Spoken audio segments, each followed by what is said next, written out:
आदाब, नमस्ते, सत श्री अकाल। मैं जसकरण सिंह एक बार आप सभी का फिर से स्वागत करता हूं द जसकरण सिंह शो में।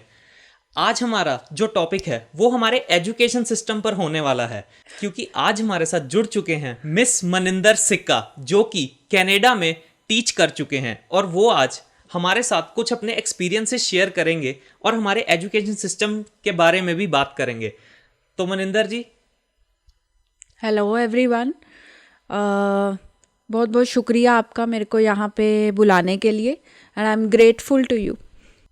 मनिंदर जी तैयार हैं आज आप? बिल्कुल। तो शुरू करें। ज़रूर। चलिए मैम, पहले आपसे जानना चाहता हूँ कि कनाडा में आपका टीचिंग एक्सपीरियंस कैसा था? मेरा कनाडा में बहुत अच्छा रहा टीचिंग एक्सपीरियंस।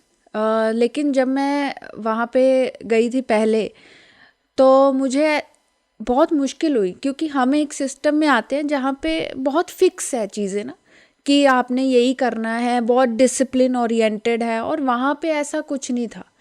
तो पहले मुझे बहुत दिक्कत हुई उस सिस्टम को समझने के लिए, कैसे करना है, क्या करना है। लेकिन जब मैंने धीरे धीरे उस सिस्टम को समझा, तो मुझे ये पता लगा कि कितना ओपन एंडेड सिस्टम है। तो फिर मुझे बहुत मज़ा आया वहाँ पे टीच करके। ओके। नहीं तो मैम, आपको फिर चेंजेस क्या फील हुए? चेंजेस मुझे ऐसे फील हुए, अगर मैं करिकुलम की बात करूं तो मुझे करिकुलम के रिगार्ड में बहुत चेंजेस वहाँ पे महसूस हुए। फॉर एग्ज़ाम्पल, अगर आप यहाँ पे देखो तो बच्चों को चॉइसेस नहीं है ज़्यादातर। अगर स्पेशली अगर हम सीबीएसई करिकुलम की बात करें, बच्चे 6 5 या ज़्यादा ही सब्जेक्ट्स पढ़ते हैं, और उनमें क्या है कि उनको बहुत फिक्स है उनका करिकुलम, कोई चॉइसेस नहीं है उनको। साइंस है तो उनको साइंस पढ़नी पड़ेगी, या हिंदी है तो उनको हिंदी पढ़नी पड़ेगी, या एग्रीकल्चर भी कुछ कोर्सेज होते हैं तो उनको पढ़ने पड़ते हैं। Like have two is the thing in India. But वहाँ पे ऐसा कुछ नहीं है। वहाँ पे बच्चों को चॉइसेस दी जाती हैं कि आप 4 सब्जेक्ट्स चूज़ कर लो, और उसमें भी वेरिएशन है। जैसे साइंस 24 है, साइंस 14 है, साइंस 10 है। ऐसे एक ही क्लास है, लेकिन साइंस के भी अलग अलग कोर्सेज हैं डिपेंडिंग अपॉन द डिफ़िकल्टी। तो वो एक चॉइस देना बच्चे को उनका डिसीजन मेकिंग स्किल बढ़ाता है, जो यहाँ पे लैक करता है बहुत। तो आई थिंक वो एक बहुत अच्छी चीज़ है, जो मुझे सबसे अच्छी चीज़ मुझे वो लगी। और प्लस वहाँ पे ऐसा कुछ नहीं है कि होमवर्क देना है, बच्चों ने घर पे भी जाके पढ़ना है। एक बच्चा अगर 8 घंटे बिता रहा है स्कूल में, तो सारा कुछ वहीं पे होना चाहिए मेरे हिसाब से। कुछ कुछ चीज़ें ऑफ कोर्स आप देते हो घर पे करने के लिए, बट ऐसा नहीं है कि रोज़ का कोई ना कोई होमवर्क है। और अगर है भी है तो उसमें बच्चा रिसर्च कर रहा है। यहाँ पे क्या होता है कि रिटन होमवर्क है सिर्फ, या फिर कुछ याद करना है। ऐसा नहीं है वहाँ पे कुछ भी। अगर हम होमवर्क देते भी हैं तो उसमें बच्चा रिसर्च करता है अलग अलग टॉपिक्स पे, जो कम्युनिटी से रिलेटेड हैं, जो प्रॉब्लम्स हैं कम्युनिटी में, उससे रिलेटेड है। तो एक एक दूसरा फ़र्क मुझे यहाँ मतलब बहुत महसूस हुआ वहाँ पे और यहाँ पे, अगर मैं कंपेयर करूँ तो। ओके। तो फिर मैम, इस चीज़ से फिर स्टूडेंट्स के माइंडसेट भी डिफरेंट होते हैं फिर, जो आपने वहाँ पे एक्सपीरियंस किया, वहाँ के स्टूडेंट्स का माइंडसेट और यहाँ का क्या डिफरेंस क्या है फिर? देखो, वहाँ के स्टूडेंट का माइंडसेट क्या होता है कि वो आपके आइडियाज़ को चैलेंज करेंगे। आप अगर टीचर भी हो तो वो आपके आइडियाज़ को, ऐसा नहीं है कि जो मैंने कह दिया और वो मान लेंगे। उनमें क्वेश्चन पूछने की एबिलिटी, क्या क्वेश्चन पूछना है, वो बहुत लाइक आई वुड से कि 10 on 10 है वहाँ पे। फिर उनके अपने ओपिनियंस भी होते हैं, ग्रुप डिस्कशंस होती हैं। 10 on 10 क्या बोल रहे हो आप? 10 on 10 मतलब उनका क्वेश्चन पूछने की एबिलिटी, वो आपके आइडियाज़ को चैलेंज भी करते हैं कि नहीं टीचर, ऐसे नहीं, ऐसे भी कर सकते हैं हम। यहाँ पे क्या है, बच्चे अगर क्वेश्चन पूछते भी हैं तो पहले तो डर डर के पूछते हैं। अगर टीचर से क्वेश्चन उनको पूछना भी है तो वो पहले डरेंगे। फिर कई बार ऐसे भी होता है कि वो क्वेश्चन पूछते हैं जस्ट टू शो कि आई एम प्रेजेंट, और just to distract a teacher. बहुत बारी मैंने ऐसे देखा है कि बच्चे ने सवाल पूछा, मैं यहाँ की बात कर रही हूँ, बच्चे ने सवाल पूछा और उसका कोई लॉजिक ही नहीं है। बट बीइंग अ टीचर मैं अब मना नहीं कर सकती कि तुमने क्वेश्चन पूछा है तो ये क्या क्वेश्चन पूछ लिया, बट एक क्वेश्चन पूछने की एबिलिटी, क्या क्वेश्चन पूछना है, क्या वो रेलिवेंट है, वो वहाँ पे मुझे ज़्यादा लगी as compare to students that are here in India. आपने मैम दोनों जगह टीच किया है, कनाडा और इंडिया में? हाँ जी, मैंने दोनों जगह टीच किया है। यहाँ पे इंडिया में मैंने 2 करिकुलम्स में टीच किया है, एक सीबीएसई में और एक कैम्ब्रिज में। और वहाँ पे मैंने उनका, क्योंकि करिकुलम प्रोविंस वाइज होता है, नेशनल करिकुलम नहीं होता उनका, हर एक प्रोविंस का अपना करिकुलम है। जैसे मैं एल्बर्टा में थी तो उनका एल्बर्टा का करिकुलम में मैंने टीच किया है। यहाँ पे जैसे नेशनल करिकुलम है सीबीएसई, तो वो वैसा कुछ नहीं होता वहाँ पे। ओके मैम, एक ना मैंने एक पोस्ट पढ़ी थी, मेरे को नहीं पता ये सही है कि नहीं, मैं आपसे पूछना चाहता हूँ। उसमें बताया गया कि हर देश का, हर कंट्री का एजुकेशन सिस्टम इवॉल्व हुआ है, लेकिन इंडिया का आज भी वही है जहाँ 100 साल पहले था। तो सही बात है ये बिल्कुल सही बात है। मतलब मैं आपको एक फैक्ट बताती हूँ। मैंने +2 मेडिकल में करी है और सीबीएसई करिकुलम के साथ करी है। तो उसमें जैसे चैप्टर्स हैं diversity in living organism, for example के तौर पे मैं बता रही हूँ। तो आफ्टर 10 इयर्स, मैंने 2012 में करी अपनी +2। आफ्टर 10 इयर्स जब मैंने पढ़ाना स्टार्ट किया +2 के बच्चों को, तो वो सेम चीज़, सेम बुक, कोई उसमें चेंज नहीं, एग्जैक्टली मैंने सेम पढ़ाया है। और अगर आप अभी भी देखोगे, मेरे को 5 साल हो गए टीचिंग में, अभी भी वो सेम ही है, कोई उसमें 1% का चेंज नहीं है। कोई अभी देखो इतनी सारी रिसर्च हो रही है, नए नए टॉपिक्स पे रिसर्च हो रही है, वो क्यों नहीं इंक्लूड होती लाइक करिकुलम में। जैसे आजकल अटेंशन स्पैन के ऊपर बहुत बात होती है। अगर हम ब्रेन का चैप्टर पढ़ रहे हैं तो वो रिसर्च भी इंक्लूड करो ना आप करिकुलम में, सो दैट बच्चे की जो प्रेजेंट स्टेट है, प्रेजेंट सिनेरियो है, उसके साथ कोई तो रेलेवेंस हो। जो मैंने पढ़ा वही जो आगे की जनरेशन है वही सेम पढ़ रही है। सो उसमें कोई चेंजेस हमारे करिकुलम में, स्पेशली सीबीएसई में, कोई चेंजेस नहीं आते, वो सेम ही चल ही जा रहा है। और अगर आप स्टेट वाइज करिकुलम की बात करो, जैसे पंजाब का करिकुलम है, Punjab state of education board है, वो तो और पीछे है। लाइक उसमें तो कोई मैं कहूँगी 1% का कोई चेंजेस नहीं आते उसमें। तो लेकिन अल्बर्टा का करिकुलम है फॉर एग्जांपल, या ओंटारियो का करिकुलम है, वो आफ्टर एवरी 6 मंथ उसमें कुछ ना कुछ चेंजेस आते रहते हैं, विच इज़ वेरी इम्पॉर्टेंट। जैसे फॉर एग्जांपल आजकल डिजिटल स्किल्स हम कहते हैं कि सबसे ज़्यादा इम्पॉर्टेंट है। हमारा सिस्टम, एजुकेशन सिस्टम इसको मतलब रेलिवेंस दे ही नहीं रहा। स्कूल्स में इसके बारे में कोई बात नहीं होती है, except I agree few CBSE private schools जिन्होंने मास मीडिया के ऊपर बात करनी स्टार्ट करी है, बच्चों को स्किल्स सिखाने की बात करी है, लेकिन not everybody is doing that, which is I think need of an hour, I would से। आपके हिसाब से मैम ऐसा क्यों हो रहा है कि मतलब जहाँ हर जगह पे करिकुलम हर 6 महीने में चेंज हो रहा है, इंडिया में ऐसा क्यों नहीं हो रहा?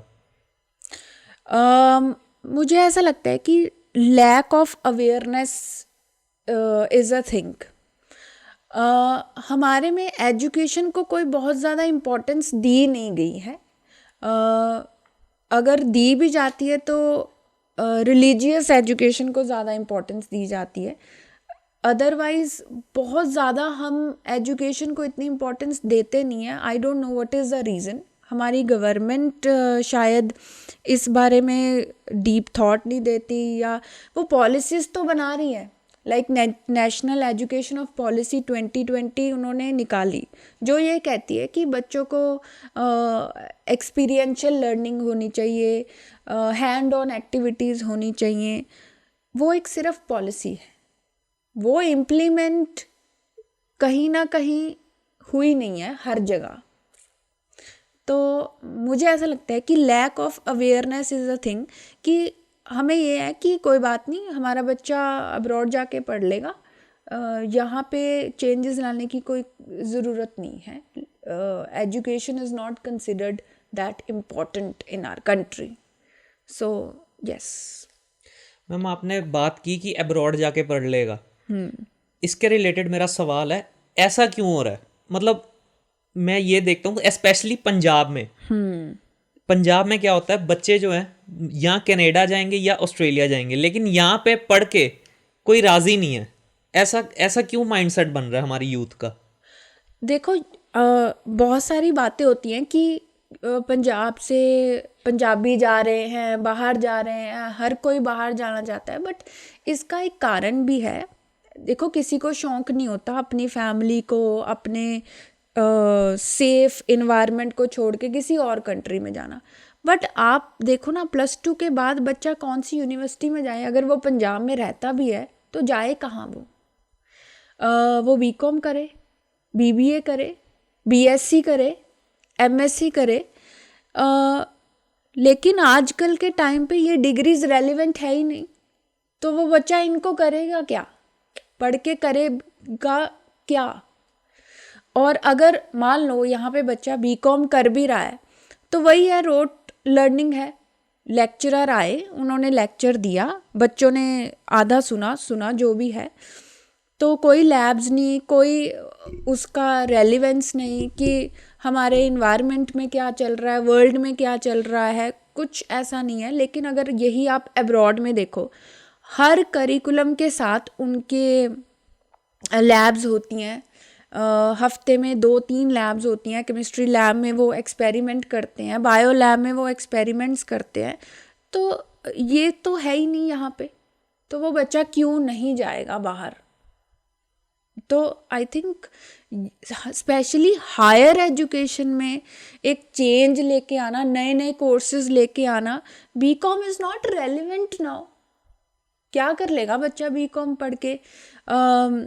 जैसे बाहर के बच्चे फोटोग्राफी का कोर्स उठा लेते हैं, फाइनेंशियल एडमिनिस्ट्रेशन का कोर्स उठा लेते हैं, अलग अलग कोर्सेज उठाते हैं. बहुत सारे कोर्सेज हैं, मुझे तो लिस्ट भी नहीं याद उनके कोर्सेज की. अगर मेरे से यहाँ पे पूछोगे तो मैं बता दूंगी, हाँ यहाँ बीएससी होती है, या बैचलर्स ऑफ कॉमर्स हो जाएगी, या बीबीए हो जाएगी. यही 3-4 कोर्सेज हैं. ओके. सो वहाँ पे बहुत लंबी लिस्ट है कोर्सेज की. मेरे को तो मतलब याद भी नहीं होते उनके कोर्सेज क्या हैं क्या नहीं. यहाँ पे तो आई एम श्योर कि ओके 4-5 कोर्सेज ही हैं. बीएससी है, बीकॉम है, बीबीए है, बस यही है यहाँ पे. ओके मैम, मैं आपको बता दूं, मैं भी एमसीए ग्रेजुएट हूँ. और मैं आपकी बात से बहुत सहमत हूँ कि चलो एक बात ये भी छोड़ देते कि कोर्सेज नहीं है. मेरा सवाल ये है कि कोर्स कर भी लेते हैं तो भी कोई फर्क नहीं पड़ रहा. मतलब जॉब्स तो है ही नहीं. इसके बारे में कुछ कहना चाहोगे? क्योंकि अच्छा, एक चीज मैंने और भी नोटिस की है, चलो जॉब्स तो यहाँ पे नहीं है, लेकिन जॉब्स अब बाहर भी नहीं है. देखो, ऐसा नहीं है कि जॉब्स बाहर भी नहीं है. जॉब्स हैं बाहर, कैटेगरीज हैं हर जॉब की. बट आपके पास कितना स्किल है वो मैटर करता है. अगर आपके पास स्किल ही नहीं है तो obviously nobody is going to hire you. So जैसे मैंने अगर बाहर जाना था तो मेरे को भी कहते थे जॉब्स नहीं है. तो लेकिन मेरे को वहाँ लैंड करते 1.5 मंथ के बाद ही मेरे को वहाँ पे अपनी ही टीचिंग जॉब में वहाँ पे जॉब मिल गई थी. देखो, हमें स्किल होना बहुत ज़रूरी है. अगर हमने अपनी कंट्री के बाहर जाके जॉब करनी है तो हम ऐसे ही नहीं जा सकते. Degree is never going to help you until and unless आपकी किसी भी टॉपिक को लेके एक डीप नॉलेज, अंडरस्टैंडिंग और स्किल नहीं है.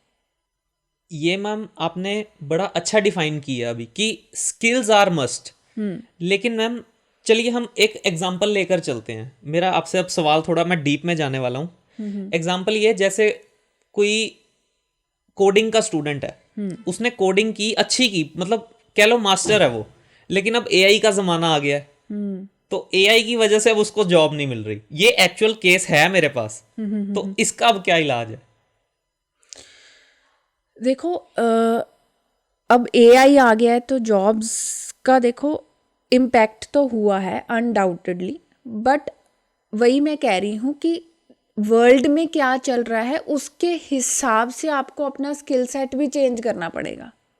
आप ये कहो कि मैंने तो कोडिंग करी है और मेरे को कोडिंग में ही कहीं ना कहीं जॉब मिल जाए जहाँ पे भी आप रहना चाहते हो। फर्स्ट आप अपना एरिया डिसाइड करते हो कि मैंने यहाँ रहना है। अगर आपने कोडिंग करी है तो क्या आपके एरिया में कोडिंग की ज़रूरत है, वहाँ पे नीड है आपके स्किल की?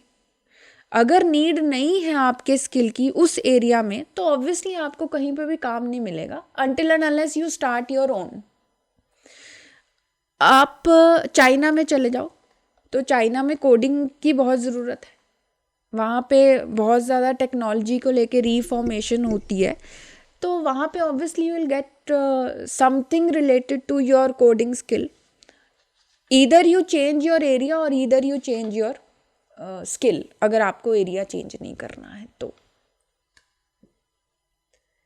नहीं मैम, आप मेरी बात फॉलो नहीं की है। मैं कह रहा हूँ जैसे एआई एडवांस हो रहा है, हाँ हाँ हाँ तो ऑब्वियसली बात है कि चाइना में भी एआई अच्छा चल रहा है, हाँ हाँ हाँ हाँ तो जॉब्स तो मेरे हिसाब से वहां पे भी गई होंगी। मेरे को आइडिया नहीं, मैं वैसे ही अंदाजा लगा रहा हूँ। तो मेरा ये सवाल है कि जॉब्स तो जा ही रही है ना, चाहे बंदे डिग्री कर रहे हैं चाहे अपने स्किल में मास्टरी कर रहे हैं, लेकिन जॉब्स तो जा ही रही हैं। देखो, अगर हम कहें कि एआई की वजह से जॉब जा रही हैं तो that's the fact I would से कि एआई थोड़ा सा जॉब्स को लेके थोड़ा रिस्की तो हो ही गया है, बट आई थिंक आप क्या कहते हैं उसको, ग्रोथ को नहीं रोक सकते। एआई अगर ग्रो कर रहा है तो कर रहा है, दैट्स अ फैक्ट। तो अगर आप अपना स्किल चेंज कर लो जिसमें एआई ना आ सके तो that's the only thing I can think of for now on this topic, I mean on this question. नहीं, जवाब तो आपने बिल्कुल सही दिया, अच्छा दिया जवाब आपने। स्किल चेंज कर लो, यही कर सकते हैं मैम, और तो है ही नहीं कुछ करने के लिए हम। या फिर आप अपना कुछ कोडिंग से कुछ बना लो। जैसे आजकल एजुकेशन में भी कोडिंग की बहुत ज़रूरत हो गई है। अटल टिंकरिंग लैब्स है हर जगह, इंडिया में अटल टिंकरिंग लैब्स है, बाहर भी कोडिंग का बहुत अच्छा बिजनेस लोग अपना स्टार्ट कर देते हैं, टीच करना स्टार्ट कर देते हैं कोडिंग, तो शायद वहाँ पे आप कुछ कर सकते हो। ओके, चलिए मैम, मैं वापस एजुकेशन सिस्टम पर ही आ रहा हूँ अब। हम टॉपिक से इधर उधर भटक जाते हैं, हमारी नॉर्मली आदत है। तो आप मैम ओवरऑल जो स्कूलिंग सिस्टम है इंडिया का और कनाडा का, इनमें डिफरेंशिएट क्या करोगे? कैसे डिफरेंशिएट करोगे? मतलब क्या क्या हमारे में, क्या बोलते हैं उनको, डिसएडवांटेजेस हैं, एडवांटेजेस, सब बताइए आप प्लीज़। देखो, मैंने ना एक बुक पढ़ी थी, उस बुक का नाम है पेडागॉजी ऑफ ऑप्रेस्ड। किसकी लिखी हुई है? ये पोलो की लिखी हुई बुक है। ओके। तो उसमें उसने बहुत अच्छी बात करी है एजुकेशन सिस्टम को लेके, और मैं कहूँगी कि इंडिया का एजुकेशन सिस्टम इस कॉन्सेप्ट के ऊपर रेलेवेंट है बिल्कुल।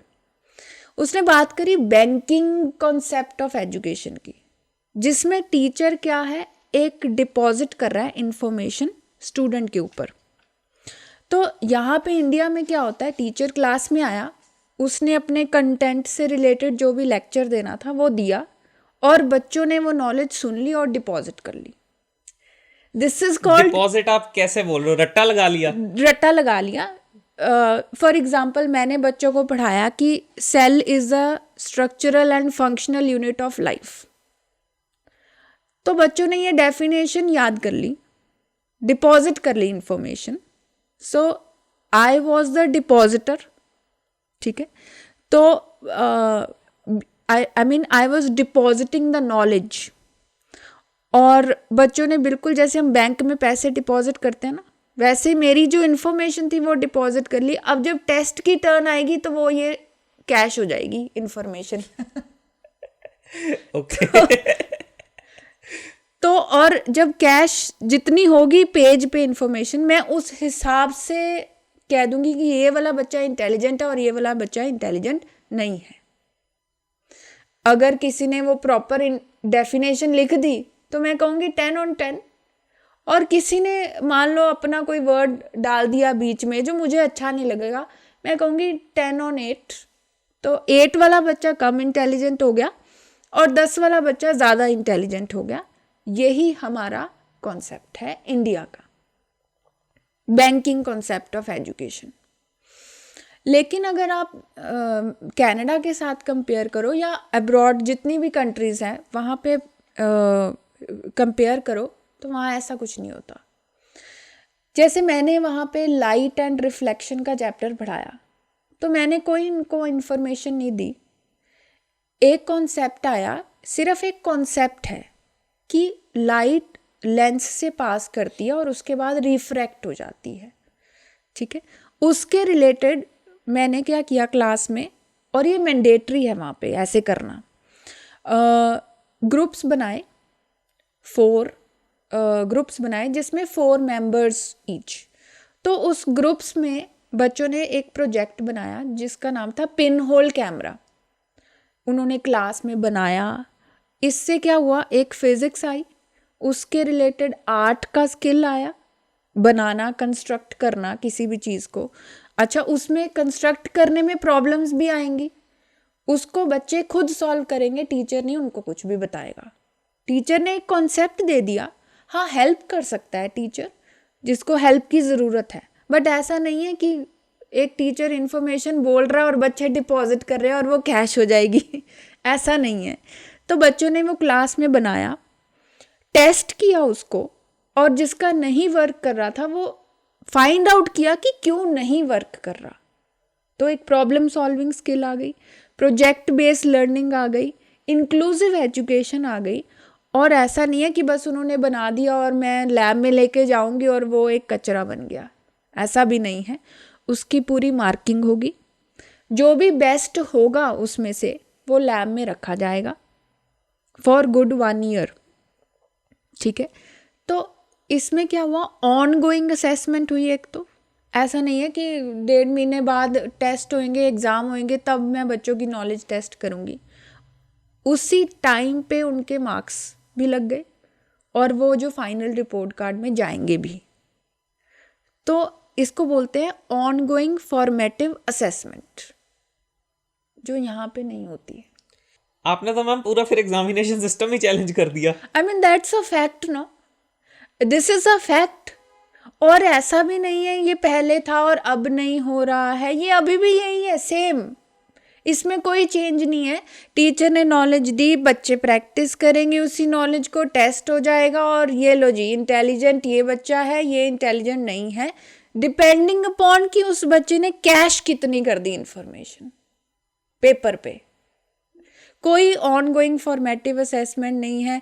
ज़्यादा से ज़्यादा क्या होता है कि नोटबुक्स के मार्क्स लग जाते हैं, ये है यहाँ पे, नोटबुक्स के मार्क्स लग जाएंगे। अरे नोटबुक्स में भी तो आप वही जो टीचर ने क्लास में इंफॉर्मेशन लिखी थी वो बच्चे ने नोट करी, आप भी तो उसी के मार्क्स लगा रहे हो। फिर अच्छा, अगर आप लेसन प्लान देखोगे, oh my god, they talk about critical thinking in their lesson plans, they talk about project based learning which is not a project based learning.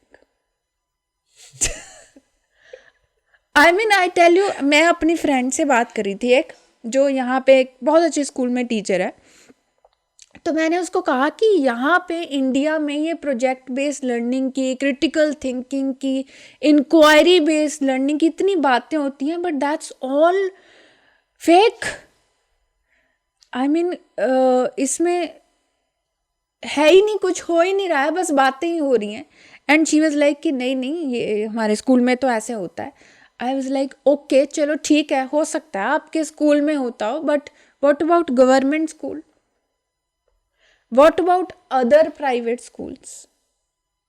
जो मतलब यहाँ पे तो ये बात होगी ना कि जो अफोर्ड कर सकता है उसके बच्चे क्रिटिकल थिंकिंग से पढ़ लेंगे या प्रोजेक्ट बेस्ड लर्निंग से पढ़ लेंगे।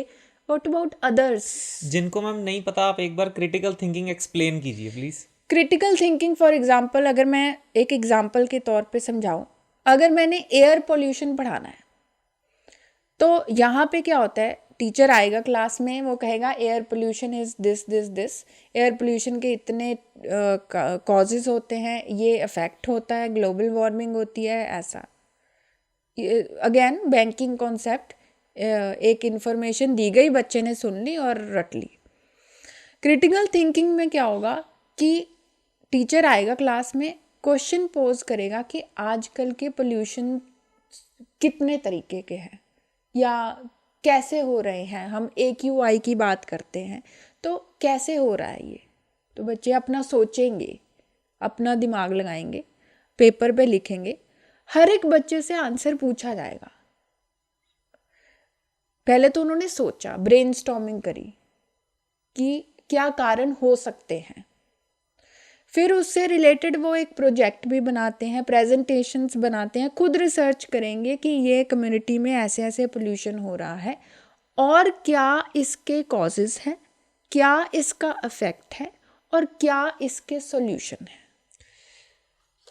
मैम मैं एक चीज़ बताना चाहता हूँ आपको।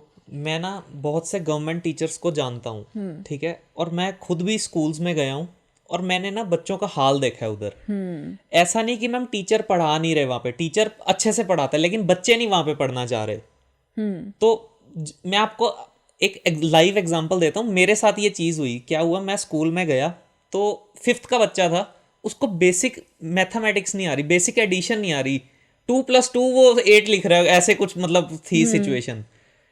तो मैम देखिए, क्रिटिकल थिंकिंग तो एक बच्चा वो करेगा ना जो पहले पढ़ना चाहता है। गवर्नमेंट स्कूल में तो मेरे हिसाब से पेरेंट्स डालते हैं उनको जो पढ़ना नहीं चाहते। नहीं, ऐसा नहीं है। देखो, मैं आपको एक अपना एक्सपीरियंस बताती हूँ। जब मैं यहाँ पे थी तो मैं कैम्ब्रिज स्कूल में पढ़ा रही थी यहाँ पे, लेकिन पार्ट टाइम मैं एक NGO में काम करती थी जिसमें मैं बच्चों को फ्री में पढ़ाती थी और कोई उनको नॉलेज नहीं देती थी। अब आप कहोगे यार पढ़ाती क्या थी तो तुम नॉलेज नहीं देते थे। तो उसमें स्लम्स के बच्चे आते थे, लेकिन मैं उनको सिर्फ साइंस के एक्सपेरिमेंट्स कराती थी जिसमें बहुत सारी चीज़ें घर से ही लेके जाती थी या फिर कुछ बाहर से खरीद ली। जैसे कि उनको ब्रेड बोर्ड के ऊपर सिंपल सर्किट बनाना या फिर टेबल फैन बनाना या फिर वायरलेस कनेक्शंस बनाने। वो स्लम के बच्चे थे, उसमें हर एक बच्चा पढ़ के गया मेरे से। मैंने उनको कभी एक वर्ड नहीं लिखवाया। ओके नहीं लिखवाया मैंने उनको। And this is a fact कि वो लोगों ने एग्जीबिशन भी करी मेरे साथ, जहाँ पे गवर्नमेंट के स्कूल से टीचर्स हमने बुलाए थे। तो उन्होंने अपना नॉलेज शेयर भी करी, वर्किंग भी बताई कि ये प्रोजेक्ट हमने ऐसे ऐसे बनाया है, क्या कंपोनेंट्स यूज़ किए हैं हमने और कैसे ये वर्क कर रहा है। तो मैंने तो उनको एक भी चीज़ लिखवाई ही नहीं, तो फिर उन्होंने नॉलेज कैसे ले ली। ओके, मैं समझ रहा हूँ आपका पॉइंट। आप बेसिकली यही बात कर रहे हो कि that curriculum is to blame. Yes, I mean आप कह रहे हो 2+2 बच्चा 8 लिख रहा है, यही आप उसको करेंसी दो, 2 रुपये, बड़ा सिंपल सी। आप मत लिखवाओ उसको, आप उसको कहो ये चीज़ खरीदनी है, तुम मेरे को 4 रुपये दो, 2 के सिक्के दे दो उसको, 2 रुपये का सिक्का लेगा वो, फिर उसको बोलो 2 रुपये का और ले, फिर 10 रुपये का। मतलब एक करेंसी से आप उसको सिखा दो। अगर वो पेपर में नहीं भी सीख पा रहा 2+2, करेंसी से तो वो फॉर श्योर सीख ही जाएगा। देखो, बच्चों को ब्लेम करना बहुत इजी है कि वो ये कर नहीं रहे हैं।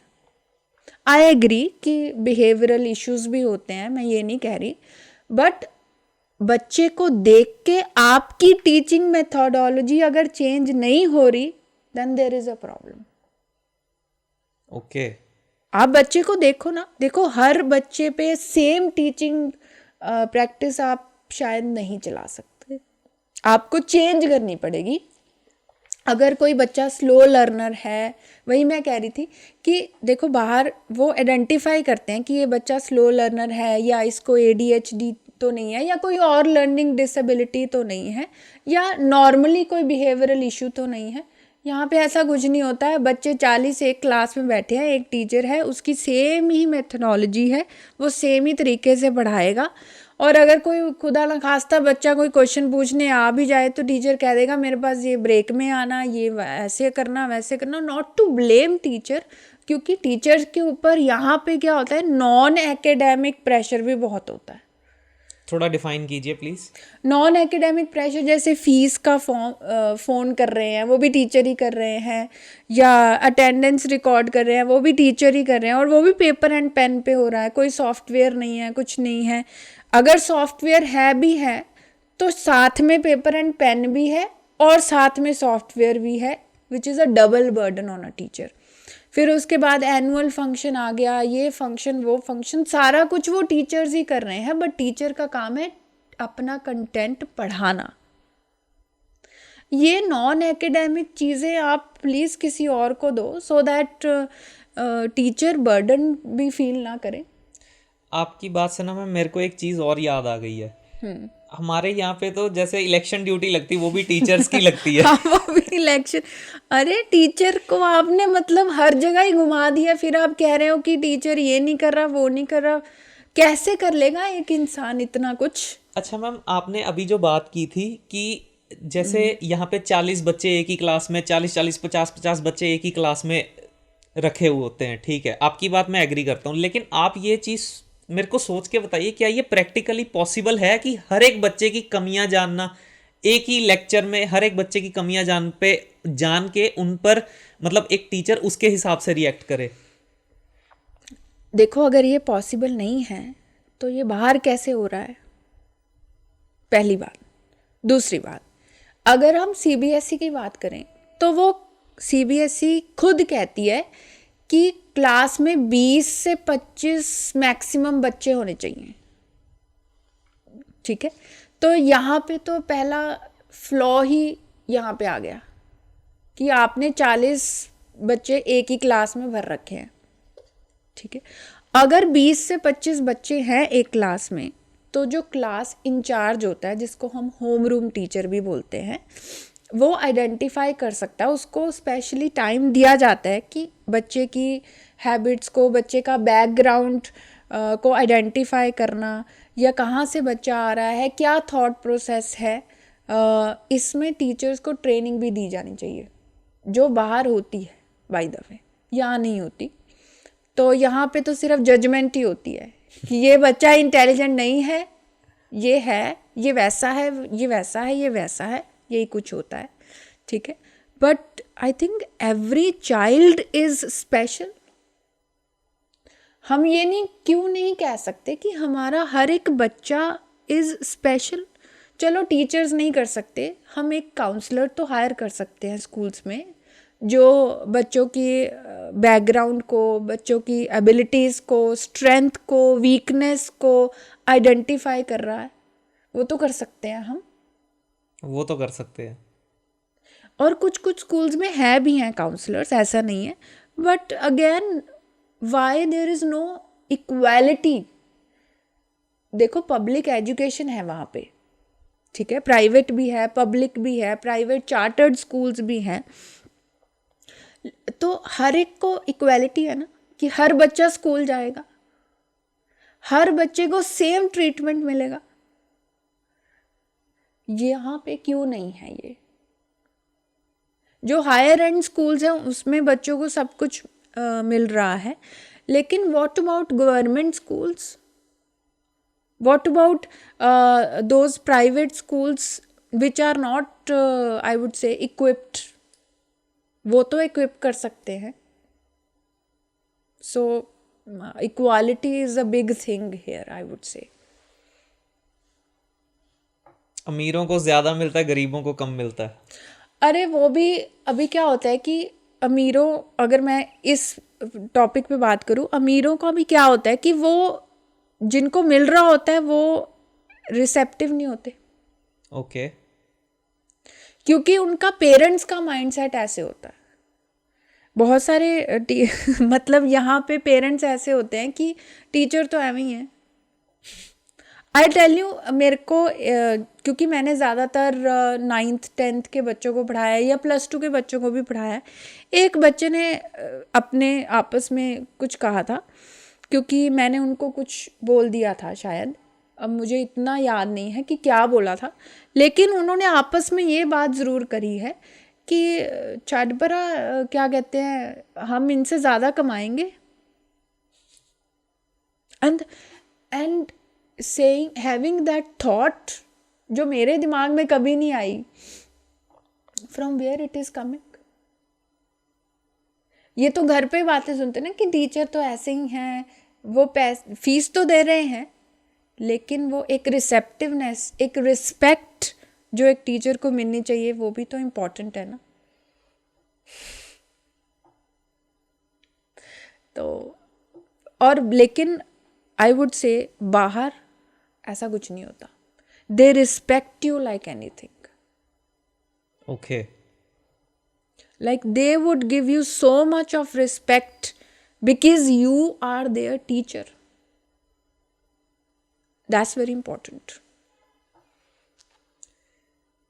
मैम आपकी जो बात है ना, मेरे को इससे एक काउंटर क्वेश्चन आ रहा है। अब ठीक है, आपकी बात की टीचर्स की रिस्पेक्ट डेफिनेटली करनी चाहिए, लेकिन मैम हमारा जो एजुकेशन सिस्टम है, यहाँ पे टीचर्स ना थोड़े खुद ही चिड़चिड़े हो जाते हैं।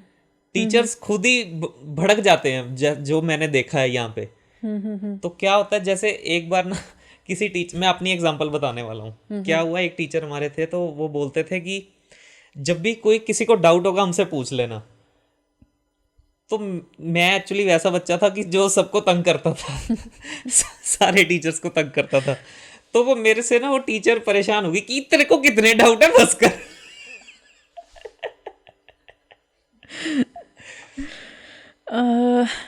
यहाँ पे ना मैं वही बात कह रही थी कि यहाँ पे टीचर्स के ऊपर ना नॉन एकेडमिक प्रेशर भी बहुत होता है कि ये भी टीचर कर रहा है।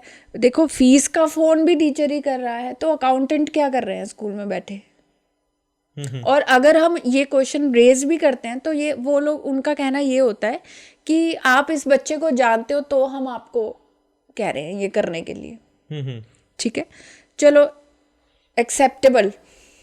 फिर उसके बाद अटेंडेंस का रिकॉर्ड बनाना, फिर उसके बाद क्लास डेकोरेशन करना, वो भी टीचर की रिस्पॉन्सिबिलिटी है।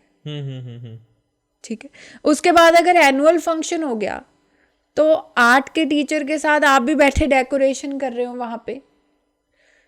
देखो मैंने पोस्ट ग्रेजुएशन करी, उसमें रिसर्च करी मैंने, ठीक है, और आप मेरे को स्कूल में बोल रहे हो कि आप यहाँ पे बैठे डेकोरेशन भी करो। मतलब नॉट डिमीनिंग, मैं ये नहीं कह रही कि बुरा काम कर रहे हो, लेकिन वो मेरा फोर्टे नहीं है। ठीक है, फिर उसके बाद यहाँ पे एक स्कूल में मैंने काम किया, तो वो तो ये कहते थे कि आप बस ड्यूटी पे भी जाओ। ओके, बस ड्यूटी पे कैसे, महीने में एक हफ्ता वो टीचर को बस में बिठाते थे छुट्टी टाइम। तो वो जब तक बस वाला सारे बच्चों को नहीं छोड़ आता तब तक आप बस में ही हो, साथ में ट्रैवल कर रहे हो और नोट भी कर रहे हो कि ये बच्चा इतने बजे बस से बाहर निकला, इतने बजे बस के अंदर आया, मतलब ये सब कुछ सुबह भी और शाम को भी, एक हफ्ता। फिर वो बस वाला आपको स्कूल छोड़ेगा और स्कूल से फिर आप घर जाओगे। इसमें 2 घंटे एक्स्ट्रा लग गए। ठीक है, तो मेरे को तो उसमें कोई इनकम नहीं हुई। सही बात है। मैं तो 5 बजे घर पहुंची ना। तो ये तो कोई कंसिडरेट नहीं कर रहा। फिर टीचर को फ्रंट एंड पे रखा जाता है, पॉलिसी पीछे से बन के आती है। टीचर जब क्लास में अनाउंस करता है तो जो बच्चों को नहीं पसंद आती तो वो रिवर्ट भी टीचर को ही करते हैं, तो टीचर को ही सुनना पड़ता है। पीछे जिसने बैठे पॉलिसी बनाई है उसको नहीं सुनना पड़ रहा। ठीक है, तो ये बहुत सारे देखो इमोशनल फैक्टर्स हैं, स्ट्रेस है, प्रेशर है टीचर्स के ऊपर, और उनके हिसाब से, उसके हिसाब से उनकी इनकम नहीं है इंडिया में। Okay, agree. ठीक है, तो वो क्यों ना प्रेशराइज्ड हो। मतलब अगर हम एक आई ऑफ कंपैशन भी रखें ना एज अ पेरेंट, चलो बच्चों को नहीं पता होता इतना, बट एज अ पेरेंट आप आई ऑफ कंपैशन भी तो रखो ना कि एक ये टीचर ऐसे क्यों कर रहा है। एक कंट्रोवर्शियल सवाल पूछने वाला हूँ मैं आपसे आपके हिसाब से एक टीचर की सैलरी कितनी होनी चाहिए स्टार्टिंग? देखो मेरे हिसाब से टीचर की स्टार्टिंग सैलरी, अगर आप इंडिया के हिसाब से बात करो तो लेट्स सपोज 30,000 भी है, बट एक ग्रोथ तो होना।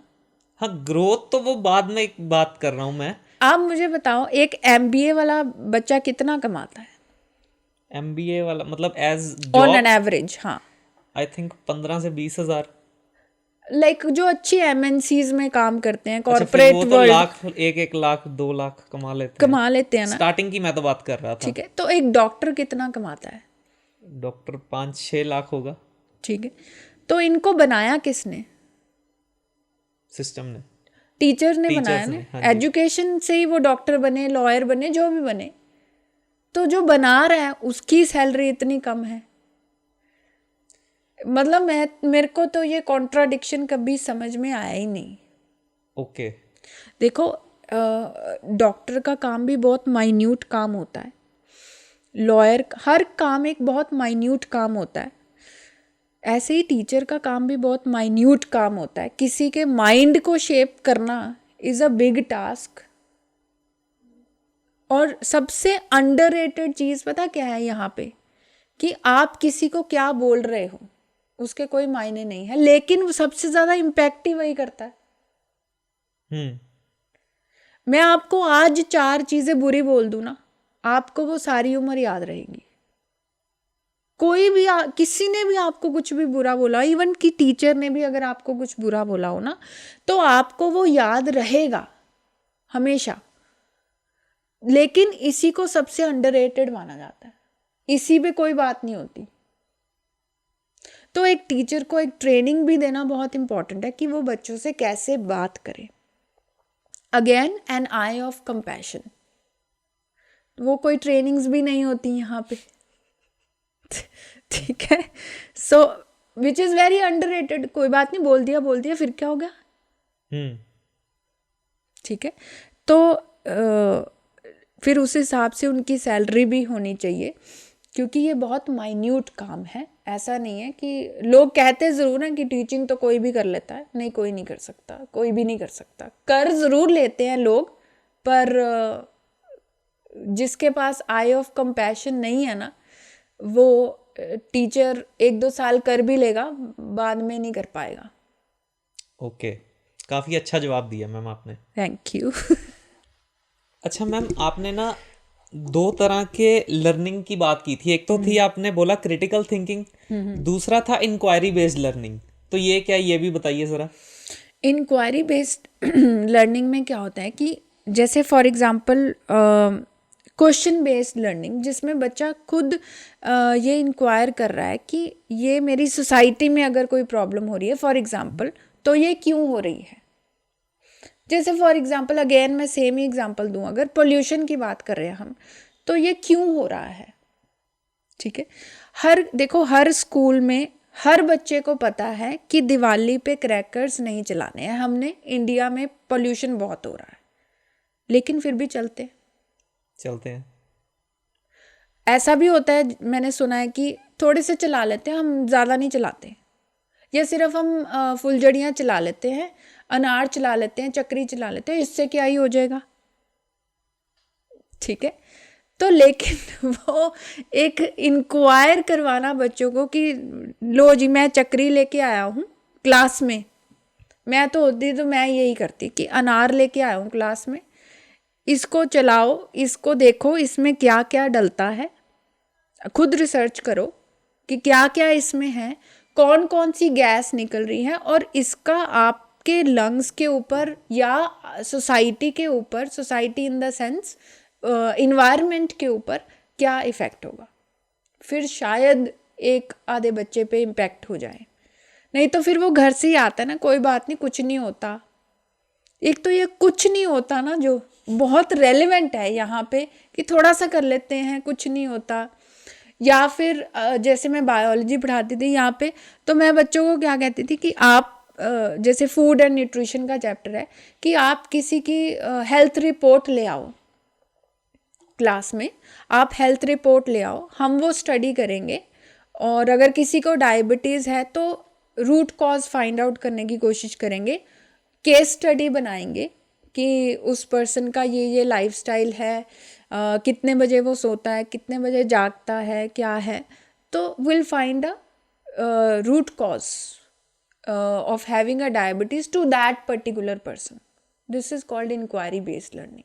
ओके ऐसा नहीं है कि मैं क्लास में आई और मैंने कहा जी पैनक्रिया से इंसुलिन निकलता है, अगर आपने इंसुलिन नहीं बन रहा है बॉडी में तो वो डायबिटीज़ हो जाएगी. This is I have just given the information और बच्चे ने वो सुन ली. मैम, आप एजुकेशन और नॉलेज में क्या डिफरेंस करोगे? देखो, एजुकेशन का मतलब मेरे हिसाब से, according to my point of view, education means आप फैसिलिटेट कर रहे हो.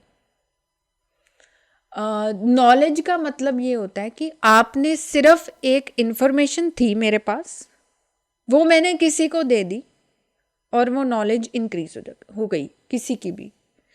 एजुकेशन का मतलब एग्जैक्ट मीनिंग जो मुझे समझ में आता है कि आपके पास नेचुरली इन्नेट कोई स्किल थी, मैंने उसको सिर्फ फैसिलिटेट किया. जैसे म्यूज़िक में होता है, कोई किसी को आप सिंगर बना नहीं सकते, ठीक है. अगर नेचुरली किसी के पास म्यूज़िक की कैपेबिलिटी है और वो किसी टीचर के पास जा रहा है जो उसकी इन्नेट, जो इनबॉर्न कैपेबिलिटी थी म्यूज़िक की, उसको उसने फैसिलिटेट कर दिया. This is called education. Okay कि फैसिलिटेट कर दिया. किसी के पास आर्ट का स्किल है, ड्राइंग का स्किल है, ठीक है, तो मैंने उसको फैसिलिटेट कर दिया. आइंस्टाइन के पास नेचुरली था जो भी उसका दिमाग था, कोई भी एजुकेशन सिस्टम उसको टॉलरेट नहीं कर पाया. कितनी बारी वो स्कूल से निकाला गया, ठीक है. तो वो जो नेचुरल इंस्टिंक्ट था उसका, हर चीज़ को डीपली सोचना, वाई, कारण पूछना, ठीक है, वो फैसिलिटेट करना is the role for education. अच्छा मैम, आपने ना कुछ देर पहले बात की थी कि हमारे जो एजुकेशन सिस्टम्स है यहाँ पे, ये रिलीजियस पे बहुत ध्यान देते हैं. ये ऐसा क्यों है आपके हिसाब से? मेरे से कोई पूछे तो सच में मैं बोलूँ, मेरे को समझ में नहीं आता कि क्यों है इतना हम religious, with due respect to every religion. देखो, मेरे से बाहर किसी कंट्री में एक बहुत बड़ा क्वेश्चन उठाया किसी ने. मुझे नहीं पता मुझे ये बोलना चाहिए कि नहीं, बट मेरा दिल कर रहा है तो मैं बोल रही हूँ. उन्होंने कहा कि आपकी कंट्री में रिलीजियस फेथ बहुत सारे हैं, ठीक है, हमारी कंट्री में इतना रिलीजियस फेथ इतना नहीं है, ठीक है, हम लोग क्रिश्चियन हैं, हम मानते हैं, बट इतना नहीं है, इतना स्ट्रॉन्ग नहीं है. आपकी कंट्री में अलग अलग रिलीजन के ऊपर लोग फेथ रखते हैं, बट फिर आपकी कंट्री में सबसे ज़्यादा चोरियां क्यों होती हैं? I was speechless. आपका क्वेश्चन ने मेरे को स्पीचलेस कर दिया. मेरे पास कोई जवाब नहीं. ओके.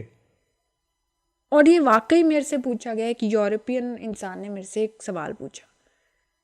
क्राइम रेट बहुत, हाँ, यहाँ पे सबसे ज़्यादा ही है मेरे हिसाब से. इतना रिलीजियस फेथ है, हर रिलीजन ये सिखाता है कि किसी का नहीं खाना है, अपना कमाओ अपना खाओ, फिर चोरियां क्यों है? मैं किसी से अभी बात करी थी थोड़े दिन पहले वृंदावन जाने की. वृंदावन तो हर एक कोई मानता है कि बहुत फेथ है. फिर मेरे को साथ में ये इंस्ट्रक्शन मिल गई कि कोई बैग मत लेके जाना, वहाँ चोरियां बहुत होती हैं.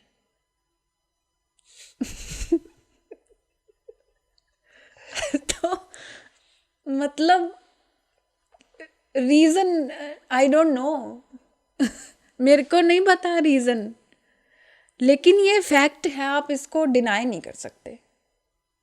डिनाई करके बोलोगे नहीं, बट ये फैक्ट है. ओके. अच्छा, रिलीजियस फेथ की अगर हम बात करें तो मेरे हिसाब से रिलीजन पे अगर मैं बात करूँगी ना, और मैं सिख हूँ और कोई सामने वाला कोई और रिलीजन से होगा और मैं अपना फेथ दिखा रही हूँ, वो अपना फेथ है उसका, और अगर मैंने कुछ कॉन्ट्राडिक्टरी बोल दिया तो 2 सेकंड लगेंगे लड़ाई करने में. एग्री. 2 सेकंड की बात है. यही इसीलिए आजकल लोग स्पिरिचुअल ज़्यादा होने लग गए. बहुत सारे लोग स्पिरिचुअलिटी में ज़्यादा फोकस करते हैं क्योंकि वो मानते हैं कि हम किसी रिलीजन के बारे में बात नहीं करना चाहते, but every religion is so powerful और हर रिलीजन बाउंड्रीज काटने की बात करता है, ना कि बनाने की। I don't know from where it came कि आप बाउंड्रीज इतनी डिफाइन कर दी, इतना आइडेंटिफिकेशन कर दी कि ये सिख है, ये हिंदू है, ये मुसलमान है। इतना बाउंड्रीज तो थी नहीं। हमें, मुझे नहीं लगता कि मुझे भगवान ने या किसी को भी भगवान ने इस लेबल के साथ बनाया है। वो पीके में है ना कि कहाँ है लेबल, दिखाओ, स्टैम्प थप्पा कहाँ है। तो आई डोंट नो कि ये क्यों है ऐसे।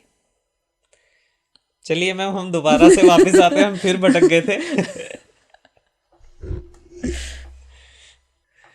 मैम, हमने एजुकेशन सिस्टम की बात की, हमने टीचिंग की बात की, लेकिन अब मैम मैं स्टूडेंट्स की बात करता हूँ आपसे।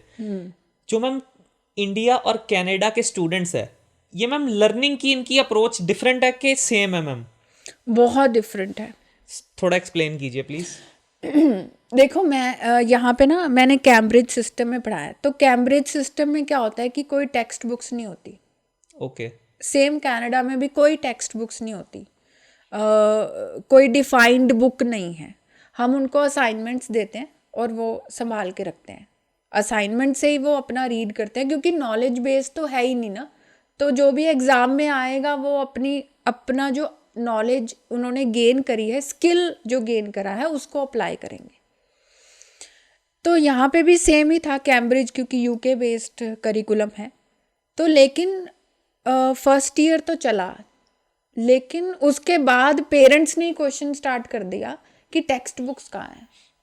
मतलब हमें रट्टा मारने की इतनी आदत है कि यूके के करिकुलम को हमने क्वेश्चन मार्क किया कि हमारी टेक्स्ट बुक्स कहाँ हैं।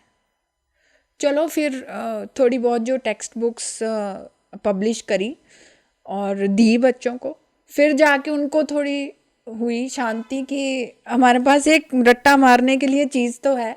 और पेरेंट्स को भी थोड़ा हुआ कि स्कूल कुछ करवा रहा है। नहीं तो उनको भी डाउट था कि स्कूल कुछ करवा नहीं रहा है, लग रहा है कि हमारे पास, हम पढ़े कहाँ से। ओके। तो वो जो एक अप्रोच है ना कि हमारे पास एक फिक्स सेट ऑफ इंफॉर्मेशन हो, हम उसको रीड करें और उसको, आई से इट वेरी बैडली, कि वॉमिट आउट कर रहा है पेपर पे। जो इन्फॉर्मेशन हमने ग्रैस्प करी है उसको पेपर पे हम बस निकाल आए बस। सॉरी मैम, मैं एक चीज़ आपसे बोलना चाहता हूँ, इसमें गलत तो नहीं है अगर टेक्स्ट बुक हो। जैसे मैं आपको अपनी एग्जांपल देता हूँ, मैंने BCA MCA दोनों की, मैंने बुक तो मैंने एक भी नहीं ली। जो मैं सीधी सी बात बोलूँ, मैंने सारा इंटरनेट से पढ़ा है। लेकिन टेक्निकली काम तो वो भी टेक्स्ट बुक का ही कर रहा है। लेकिन मैम अगर टेक्स्ट बुक से इंसान एक समझ के पढ़ रहा है तो मेरे हिसाब से कोई दिक्कत नहीं है। देखो, टेक्स्ट बुक की कोई दिक्कत नहीं है, लेकिन कनाडा में बच्चे अपनी बुक खुद बनाते हैं। ओके। हमको आदत है कॉपी करने की ना। ये तो है, ये तो डेफिनेटली मैं आपसे एग्री करता हूँ। अरे, मैंने इन्फॉर्मेशन दी आपको, मैं कह रही हूँ आप अपनी भाषा में लिखो। ये बेटर है कि ये लो जी इन्फॉर्मेशन, इसको पढ़ के आ जाना। वो भी तो है ना, बच्चे पढ़ रहे हैं, वो अपनी इन्फॉर्मेशन खुद लिख रहे हैं। जो भी उन्होंने क्लास में सीखा वो खुद लिखेंगे, अपनी भाषा में लिखेंगे, अपने सेंटेंसेस बनाएंगे। यहाँ पे बच्चों को ग्रेड 10 में पूछ लो, वो अपना सेंटेंस नहीं बना पाएंगे। लिटरली मैं आपको कह रही हूँ, वो अगर मैंने किसी बच्चे को पूछा ना, मैं आपको एक एग्जांपल देती हूँ। एक बारी मेरा आदत होती है, हम बोलते भी हैं इसको टीचिंग में, PK टेस्टिंग, यानी कि प्रीवियस नॉलेज टेस्टिंग। तो मैंने एक बारी एक ग्रेड 10 के बच्चे को पूछा, CBSE करिकुलम के हिसाब से। ग्रेड 8 में ना CBSE में सेल का चैप्टर होता है, जिसमें सेल की डेफिनेशन होती है, cell is a structural and functional unit of life. तो ग्रेड 10 में जब वो बच्चा आया, तो मेरे पास जब आया, मैंने उनको पूछा कि आप को सेल का मतलब पता है? तो एकदम से बच्चे ने बोला, हाँ, cell is the structural and functional unit of life. I said very good, क्योंकि अब मैं बोल भी नहीं ना सकती, वो कहेगा ले मेरे को इन्फॉर्मेशन है या ये मेरे को टारगेट कर रहे हैं। तो आई सेड ओके, आप मेरे को स्ट्रक्चरल और फंक्शनल का मतलब बता दो। तो he was like cell is the structural and functional unit of life. I said okay, तो आप मेरे को सेल वर्ड का मतलब बता दो। फिर से उसने कहा सेल का मतलब वो होता है जो हमारा स्ट्रक्चर कंट्रोल करे और हमारा फंक्शन कंट्रोल करे। फिर मैंने उनको कहा कि आपने तो ये हिंदी में ट्रांसलेशन कर दी। अरे उनको सेल वर्ड का मतलब नहीं पता। देखो पढ़ा आपने भी होगा ये, आप मुझे बता दो सेल वर्ड का मतलब क्या होता है।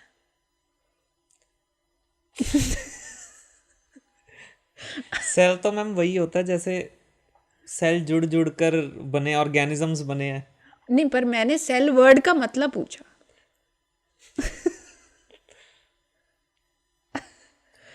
बताइए आप। पढ़ा तो देखो आपने भी हाँ जी है। बिल्कुल।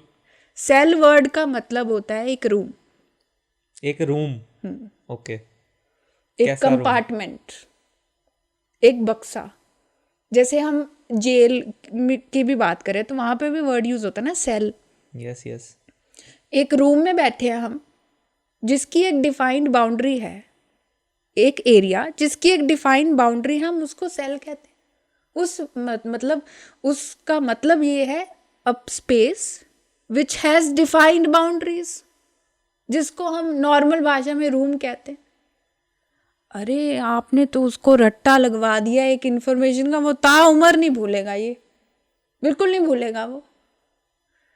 लेकिन वही बात है ना, text book, knowledge copy and paste, कोई भी उससे पूछेगा वो यही जवाब देगा, cell is the structural and functional unit of life. So text book से ये प्रॉब्लम है। मैम आपकी ना इस बात से मेरे को एक बड़ी ना चीज रियलाइज हुई। हमारा एजुकेशन सिस्टम इतना ज्यादा लैग कर रहा है, मतलब ये मेरे को ये तो पता था कि लैग कर रहा है, लेकिन इतना ज्यादा कर रहा है ये आज एहसास हो रहा है मेरे को। और अरे हम बातें लेकिन इंक्वायरी बेस्ड लर्निंग की कर रहे हैं, सब कुछ कर रहे हैं, हम बात बिल्कुल कर रहे हैं, लेकिन बात ही कर रहे हैं बस। मैं आपको बताती हूँ अभी क्या हो रहा है ना। अभी स्कूल्स ने क्या, क्योंकि नेशनल एजुकेशन और पॉलिसी ने ये कहा कि एक्सपीरियंशियल लर्निंग होनी चाहिए, स्कूल्स ने कहा हाँ जी होनी चाहिए, ठीक है। तो उन्होंने क्या किया, वो अब बच्चों को क्लासरूम में जो चल रहा था वो तो चल ही रहा है, अब उन्होंने एक्स्ट्रा ऐड ऑन कर दिया और बर्डन, जिसमें उन्होंने ये लैब्स के ऊपर बच्चों को कोडिंग सिखाते हैं, प्रोजेक्ट सिखाते हैं बनाना, या फिर एक आधा महीने में एक आधी बार लैब में ले जाएंगे, सारे बच्चों को डेमोन्स्ट्रेट करके एक टीचर दिखाएगा कि ये जो जी मैंने मिक्स किया केमिकल, देखो ये गैस निकली, ये हुआ फलाना हुआ। अरे बच्चे ने खुद तो किया ही नहीं कुछ, आपने तो डेमोन्स्ट्रेट करके दिखा दिया। खुद रीडिंग लेना, खुद कैसे होगा, क्या प्रॉब्लम्स आ सकती हैं, वो तो कुछ नहीं बताया आपने। इसको वो कहते हैं जी इंक्वायरी बेस्ड लर्निंग। देखो हम करा रहे हैं बच्चों को एक्स्ट्रा। ओके। वो करवा रहे हैं। और मैं आपको बताती हूँ, मेरी नीस है, वो ईवीएस का प्रोजेक्ट बना रही है, अलग अलग लीव्स को कलेक्ट करके, जिसमें वो रोज़ हैं, तुलसी हैं, उसके फ़ायदे हैं, एक्सट्रैक्ट एग्जैक्ट मतलब ये सब चीज़ें हैं, लेकिन वो एक्स्ट्रा है। वो उसके वो क्या बोलते हैं उसको, स्लैम बुक जो हमारे टाइम पे भी होता था, वो लीव्स चिपका देंगे, स्क्रैप बुक। हाँ स्क्रैप बुक सॉरी, तो वो उस पे चिपका देंगे और ये जी इसके ये फ़ायदे हैं वो रट लेंगे। This is project based learning.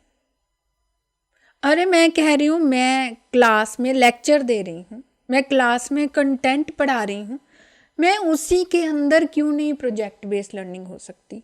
उसी में आप ग्रुप बनाओ ना। मैं आपको एक बात बताती हूँ, यहाँ पे क्या होता है कि इंडिया में प्रिंसिपल राउंड लगाने आते हैं, जो क्लास सबसे ज़्यादा शांत होगी ना जिस टीचर की, मान लो, तो वो मतलब वो टीचर अच्छा है। इससे बिल्कुल रिवर्स है वहाँ पे। और IB करिकुलम्स, जिसके स्कूल्स मुंबई में हैं और कुछ और सिटीज़ में भी हैं। वो कहते हैं जिस क्लास में सबसे ज़्यादा शोर है ना, वो सबसे ज़्यादा अच्छी क्लास है, क्योंकि वहाँ कुछ हैपनिंग हो रहा है, ग्रुप लर्निंग हो रही है वहाँ पे। तो ये बहुत बड़ा डिफरेंस, क्योंकि मैं शुरू में वहाँ जाके कहती थी बी क्वाइट, साइलेंट। फिर मैंने रियलाइज़ किया ये तो कुछ गलत हो रहा है, ये बच्चे मेरे को एक्सेप्ट नहीं कर रहे हैं यहाँ पे, ये I am saying be quiet, be silent. फिर जब मैंने धीरे धीरे उनका करिकुलम रीड किया, उनके कोड ऑफ एथिक्स रीड किए, तो वो तो कहते हैं जिस क्लास में सबसे ज़्यादा शोर हो वही सबसे अच्छा ही है। तो तो ये बहुत बड़ा डिफरेंस एक और था कि यहाँ पे ऐसा नहीं है, discipline does not mean be silent, discipline means you are learning something. मैं ना मैम, आप जो बातें बोल रहे हो ना, मैं ना एक चीज़ अभी इमेजिन करने लग गया कि अब जैसे आपने कनाडा में पढ़ाया है, मैं ये सोच रहा हूँ अगर मैंने किसी इंडियन टीचर को यहाँ पे बुलाया होता, उसके तो जवाब कंप्लीटली डिफरेंट होने थे आपसे। पता नहीं। और मैं ये बहुत बातें करती हूँ अपने फ्रेंड्स के साथ जो टीचर्स हैं या जो मेरे साथ कलीग्स रहे हैं। देखो, सिस्टम कोई भी नहीं चेंज करना चाहता। ऐसा क्यों? ऐसा क्यों? वो कहते हैं देखो मैं अभी यंग हूँ, मेरे को 5 साल हुए हैं टीचिंग में आए हुए, और मेरा ये शुरू से रहा है, क्योंकि मेरे को कभी किसी ने ऐसा नहीं सिखाया। और मेरे को इस बात की बड़ी वो रहती थी कि यार लैब्स में तो ले जाओ हमें।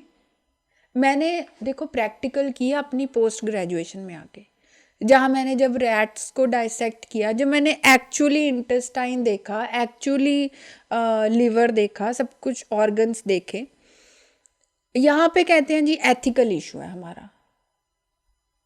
वहाँ पे ग्रेड 8 में मैंने बच्चों को शीप की आई की डाइसेक्शन करवाई है। आप बच्चे को देखो, आई का स्ट्रक्चर आपने भी पढ़ा होगा। मैं कह दूँ जी ये कॉर्निया है, ये रेटिना है, ये प्यूपिल है, इसका ये काम होता है। वहाँ पे बच्चे एक्चुअल में देख रहे हैं ये सब कुछ। यहाँ आप सिर्फ एक डायग्राम बना दोगे या ज़्यादा से ज़्यादा मॉडल ले आओगे, ठीक है। और अगर आप चैलेंज भी करते हो सिस्टम को, तो वो आपको चैलेंज करते हैं कि आप कहाँ से, इतना कुछ नहीं होता, बच्चों ने तो पढ़ ही लेना होता है। ऐसी की सेंटेंसेस मैंने यहाँ पे सुने हैं कि इतना नहीं सीरियस लेना, कोई बात नहीं, अपना खाओ, अपना कमाओ, अपना। और मेरा क्या होता था पेरेंट्स मीटिंग पे ना, मेरे को आदत थी डिटेल डिस्कशन करने की कि ये बच्चा ऐसे ऐसे इम्प्रूव कर सकता है। एंड आई थिंक हर बच्चे के पास अपनी कैपेबिलिटी होती है और वो अपने हिसाब से इम्प्रूव कर सकता है। तो बच्चों ने कहना स्टार्ट कर दिया कि आप इतना डिटेल में मत डिस्कस किया करो, क्योंकि मेरे साथ बच्चे ओपन रहते हैं, तो इतना डिटेल में मत डिस्कस किया करो। फिर मुझे रियलाइज़ हुआ कि इनके पेरेंट्स ओपन नहीं होंगे शायद। देखो पेरेंट्स भी कोई बहुत ओपन नहीं है यहाँ पे, ठीक है। सिस्टम को लेके वो बात ज़रूर, देखो बात हर कोई करता है, लेकिन अगर चैलेंज करने की बात आए तो ना कोई किसी को चैलेंज करने देगा। मैं आपको एक और एग्जांपल देती हूँ, obviously I will not take a name. मैंने यहाँ पे मेरी जो फर्स्ट जॉब थी, बहुत अच्छे स्कूल में थी, ठीक है। और मेरे को होता था कि बच्चों को लैब लेके जाओ उनको, या फिर उनके क्लास में ही लैब ले जाओ। लैब इन द सेंस जैसे कुछ छोटा बहुत प्रैक्टिकल आपने क्लास में ही करा दिया। तो वो टीचर्स क्या करते थे, जैसे सेक्शंस होते थे, ए है, बी है, ए की टीचर मैं हूँ, बी की टीचर कोई और है। तो वो जो HOD थी ना, वो मेक श्योर करते थे कि हर क्लास में सेम टॉपिक चल रहा हो और सेम तरीके से पढ़ाई हो। कोई अगर आगे चला गया मान लो, तो वो टीचर अच्छा है। मेरे से लिटरली ये क्वेश्चन पूछे जाते थे कि तुम्हारा सिलेबस इतना पीछे क्यों है, क्योंकि मैं स्लो पढ़ाती थी। स्लो इन द सेंस समझा के पढ़ाती थी। और वो बच्चे भी वो होते थे कि इतना स्लो क्यों, हमें इतना प्रैक्टिकल क्यों, क्योंकि उनको आदत थी वैसे। तो इतना कंपटीशन कि ये मेरे से आगे निकल गई, मतलब कम ऑन, सिलेबस में आगे निकल गई। मतलब सीरियसली। नहीं मैम, सिस्टम ने ये चीज तो टीचर्स पे बोझ बनाकर डाली हुई है कि तुमको टाइम पे सिलेबस कंप्लीट करवाना है। लिटरली ऐसे होता है कि 30 नवंबर तक आपने सिलेबस कराना है, कैसे कराओ हमें नहीं पता, करवाओ। और वहाँ पे ऐसा नहीं होता। ओके। वहाँ पे आपसे जितना हो पा रहा है आप करा दो, क्योंकि उनका करिकुलम वैसे डिजाइंड है जितना। क्योंकि देखो, आप कैसे कह सकते हो कि मेरे ये 4 यूनिट है, हर क्लास 4 यूनिट इतने समय में कर लेगी। किसी किसी क्लास में स्लो लर्नर्स भी तो होते हैं, वो उनका क्या।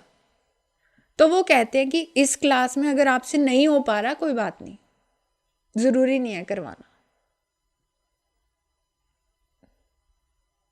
यहाँ तो कॉम्बिनेशन ही कमाल का होता था। अरे मैंने ये इतना सिलेबस करा दिया, मेरी इतनी नोटबुक्स चेक हो गई, आपकी नहीं हुई, ओ माय गॉड। लिटरली ऐसे होता था। और मेरी वो फर्स्ट जॉब थी और मैं कहती थी ये क्या हो रहा है, मुझे समझ में नहीं आता था कि ये क्या हो रहा है। ओके। आपने मैम एजुकेशन इंडिया से ही ली है वैसे? हाँ, मेरी एजुकेशन है तो इंडिया की, लेकिन पता नहीं मुझे वो सिस्टम कभी ऐसा लगा कि इतना बर्डन क्यों है। ओके। कि एज अ टीचर मेरे को ये करिकुलम मतलब ये यूनिट 20 नवंबर तक ख़त्म करना है, क्योंकि रिवीजन नहीं होगी क्लास में। ओके। अच्छा, मैं बताती हूँ रिवीजन कैसे होती थी। तो रिवीजन कैसे होती है, यहाँ पे बच्चों के पास नोटबुक है, उनकी टेक्स्ट बुक्स हैं, उससे वो कॉपी करेंगे, उनको टाइम दे दो कि वो लर्न कर लेंगे, फिर आप सुन लो, ये रिवीजन है। वहाँ पे कोई रिवीजन नहीं होती, क्योंकि आपने नॉलेज टेस्ट करनी नहीं है। वहाँ पे रिवीजन वहाँ चाहिए जहाँ नॉलेज टेस्ट होती है, सिर्फ नॉलेज और कंटेंट। मैं आपको कहूँ ये आपने आपको कंप्यूटर चलाना आता है, आप कहोगे हाँ, आप क्या रोज रिवाइज करते हो? नहीं। आपको अगर आप नहीं भी रिवाइज करोगे ना, तो मैं आपको 2 हफ्ते बाद बोलूँगी ना, यार ये कंप्यूटर पे माइक्रोसॉफ्ट वर्ड पे या प्रेजेंटेशन बनानी है, तो आप बना लोगे। क्यों? क्योंकि वो एक स्किल है जिसको आपने याद नहीं किया है, आपने समझ लिया है, आपने वो प्रैक्टिस करी और आपको आ गया। अरे रिवीजन तो वहाँ चाहिए जहाँ आपको बहुत टोकरा दिया एक नॉलेज का, इसको जी संभालो अपने अंदर, और फिर हम पेपर आएंगे, हम इसको देखेंगे, आपकी टेस्ट कर लेंगे हम। आपके हिसाब से मैम इंडियन एजुकेशन सिस्टम में क्या क्या चेंजेस चाहिए? और सभी बताना है, ऐसे नहीं कि 2-4 छोड़ दो, सभी बताना। देखो चेंजेस कोई लाए तो सही। आप बहुत बताओ तो सारे सही, ये पॉडकास्ट में बड़े लोगों की हेल्प होने वाली, मेरे को ऐसा फील हो रहा है। बहुत सारे गवर्नमेंट ने पॉलिसीज भी बनाई और वो इम्प्लीमेंट भी हुई, पर वो अपने तरीके से ही कोई ना कोई इम्प्लीमेंट करी जा रहा है। सबसे पहली चीज़ कि प्रोजेक्ट बेस्ड लर्निंग, वो एक्स्ट्रा नहीं चाहिए हमें, क्लास में ही कर दो, वही बहुत इम्पोर्टेंट है। और ये जो कंपटीशन चलता है ना सेक्शंस के बीच में कि कौन से टीचर का सिलेबस पहले है, एक यूनिफॉर्मिटी के हमने जी इतने लेट्स सपोज 12 दिसंबर को हमने एग्ज़ाम लेने हैं, तो 30 नवंबर तक आप सिलेबस कैसे करो, कैसे भी करो कंप्लीट। इतनी कंटेंट, इतनी नॉलेज, आप मतलब नॉलेज बेस है पूरा हमारा करिकुलम सीबीएसई का, इतना कंटेंट है उसमें, वो बढ़ाई जा रहे हैं और इतना नहीं ज़रूरत है बच्चों को। आई मीन वो सारा दिन बस पढ़ ही रहे हैं बस, और जब वो आई डाउट जब वो एक्चुअल वर्ल्ड में आएंगे उनकी ये नॉलेज काम नहीं आएगी उनको। ये चीज़ पे मैं एक बात बोलना चाहता हूँ। मैंने जब एमसीए की ना, मेरे को ना एक चीज़ रियलाइज़ हुई कि जो हमको पढ़ाया जाता है और जो जॉब में जाके मिलना है वो कम्प्लीटली डिफरेंट है। और इस चीज़ से ना मैम मेरे को ये तो हो गया कि अपने बच्चों को कम ही पढ़ाना है मैंने। देखो बेंगलोर में ना, इंडिया की बात कर रही हूँ, बेंगलोर में ना उन्होंने ऑल्टरनेटिव स्कूल स्टार्ट कर दिए, जहाँ पे बच्चा एक्सप्लोर कर रहा है, ओके, जहाँ पे बच्चा नेचुरल इन्वायरमेंट से सीख रहा है, जो रविंद्रनाथ टैगोर भी कहते थे कि बच्चों को आप नेचुरल इन्वायरमेंट में सिखाओ, एक डिफाइंड क्लासरूम में कभी लर्निंग नहीं हो सकती। ओके, तो ये अभी स्टार्ट हो गया है इंडिया में भी, बट वो साउथ वाली साइड है, नॉर्थ वाली साइड अभी इतना ओपन नहीं है।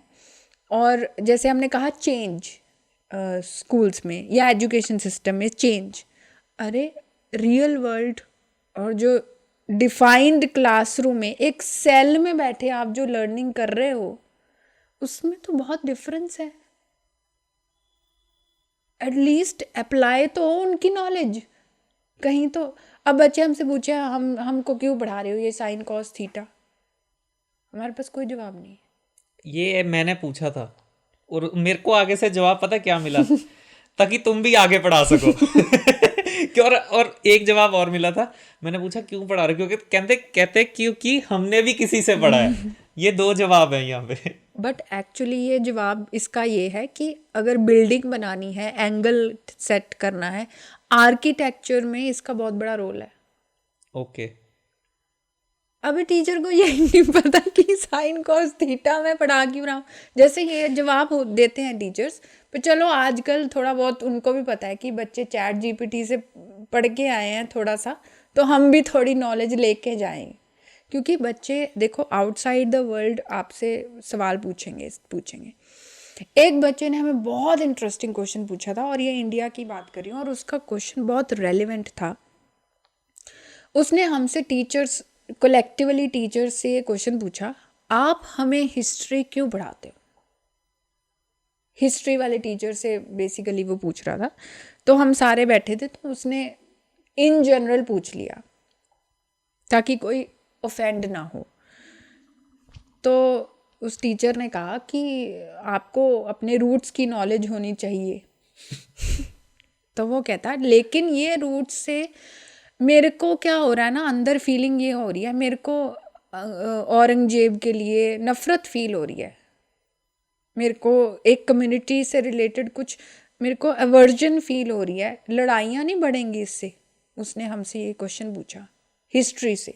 ओके, कि मेरे को मतलब एक कम्युनिटी बुरी लगेगी कि इन्होंने हमारे पूर्वजों के साथ ऐसे किया था, या हम पे ब्रिटिशर्स ने रूल किया था।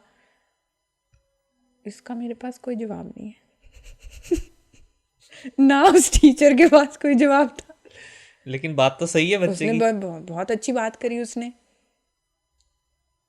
और मैं आज तक इसका जवाब ढूंढ रही हूँ। आपके पास है इसका जवाब? मेरे पास अभी नहीं है, लेकिन ये मेरा वादा, दूंगा मैं आपको ये जवाब। ठीक है, अगर किसी के पास हो तो हमें जवाब ज़रूर दे इस बात का कि नीचे कमेंट्स में लिख सकते हैं आप इस बात का जवाब कि हिस्ट्री हम क्यों पढ़ाते हैं बच्चों को, कि फ्यूचर में कहाँ काम आएगी हिस्ट्री। हमारा मैम क्वेश्चन फिर बीच में ही रह गया। आप चेंजेस बता रहे थे कि जो चाहिए हमारे यहाँ पे।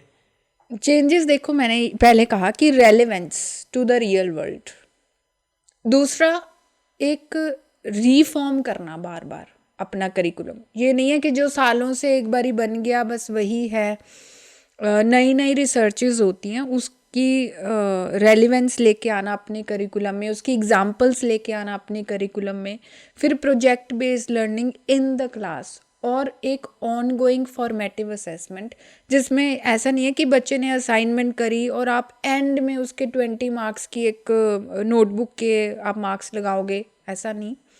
जो जो असाइनमेंट वो कर रहा है वो आप उसको साथ में ही मार्क होनी चाहिए वो, और उसको कलेक्टिवली आप रिपोर्ट कार्ड में लेके आओ, ना कि जो साल बाद उसने जो पेपर दिए उसके बेसिस पे आप डिफाइन कर रहे हो कि ये नेक्स्ट क्लास में प्रमोट हो सकता है कि नहीं हो सकता। अच्छा मैम, आपने अभी असाइनमेंट्स की बात की, तो मेरे को नहीं पता आपको पता है कि नहीं, बाहर का तो मेरे को नहीं पता कि कैसी होती है असाइनमेंट्स, लेकिन इंडिया में मैंने जैसे बताई मैं आपको बताने वाला हूँ। जैसे टीचर्स ने ना कुछ क्वेश्चंस दे दिए और बोला कि इसके आंसर ढूंढ के ले आओ बस। तो ये इंडियंस की असाइनमेंट्स हैं। तो ये कितनी सही है कितनी गलत है, आप प्लीज जरा। देखो बात वही होगी ना। और मैं बताऊं, इस पे मैंने अपने फ्रेंड के साथ डिस्कशन करी थी and she said, she was talking about critical thinking, inquiry based learning एंड एक्सेट्रा एक्सेट्रा एक्सेट्रा। तो आई वाज लाइक कि आपने क्वेश्चन को चेंज कर दिया। जैसे फॉर एग्जांपल एक क्वेश्चन है, डिफाइन एयर पोल्यूशन। ये एक सीधा क्वेश्चन है जिसमें बच्चा ऑब्वियसली अपनी नॉलेज जो भी होगी वो लिख देगा। अब इन्होंने क्या किया, क्वेश्चन पूछने का तरीका चेंज कर दिया, केस स्टडी कर दिया, या और बहुत सारे तरीके से ये क्वेश्चन पूछते हैं जिसका आंसर कुछ तो होगा। इसको ये कह रहे थे क्रिटिकल लर्निंग और इंक्वायरी बेस्ड लर्निंग। तो मैंने कहा अच्छा, नो दिस इज, आपने क्वेश्चन पूछने का तरीका चेंज कर दिया। चलो आपने उसको केस स्टडी बना दिया, सीधा नहीं, आपने घुमा फिरा के कोई क्वेश्चन पूछा और आप उसको कह रहे हो क्रिटिकल लर्निंग। मैं कह रही हूँ क्वेश्चन पूछना ही नहीं है। वहाँ पे असाइनमेंट ज़्यादातर रिटर्न होती नहीं है। वहाँ पे पहली बात तो टॉपिक्स ही अलग होते हैं, ठीक है।